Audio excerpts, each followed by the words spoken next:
சில நாட்களுக்கு முன் தேசிய மகளிர் பேட்மிண்டன் இரட்டையர் ஜோடி விளையாட்டாளரான தீனா பாரிஸ் ஒலிம்பிக் போட்டியில் வெண்கலப் பதக்கம் பெறும் வாய்ப்பை இழந்ததைத் தொடர்ந்து தனது சக ஆட்டக்காரர் பெர்லித்தானுக்காக நெகிழ்ச்சியை தெரிவிக்கும் வகையில் ஒரு பதிவை சமூக வலைதளத்தில் பதிவேற்றம் செய்திருந்தார். அதில் அவர்கள் கடந்து வந்த பாதை, இந்த ஒலிம்பிக் போட்டிக்கான அவர்கள் சந்தித்த சவால்கள், ஒருவருக்கு ஒருவர் பக்கபலமாக நின்ற தருணம் என தீனா தன் சகாவை பற்றி அந்த பதிவில் கூறியிருந்தார்.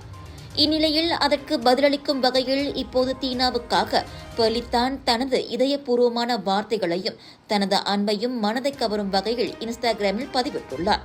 ஆரம்பத்தில் இருந்தே நாங்கள் தோழிகளாக இல்லாவிட்டாலும் ஒருவருக்கொருவர் அறிமுகமாகி இவ்வளவு தூரம் கடந்து வந்துள்ளோம். சில ஆண்டுகள் இணைந்து விளையாடிய எங்களிடையே சொந்த தவறான புரிதல்களும் போராட்டங்களும் இருந்தன. ஆனால் இந்த தாழ்வுகள் விடாமுயற்சி மற்றும் கூட்டாண்மையின் உண்மையான அர்த்தத்தை எனக்கு காட்டியுள்ளார்.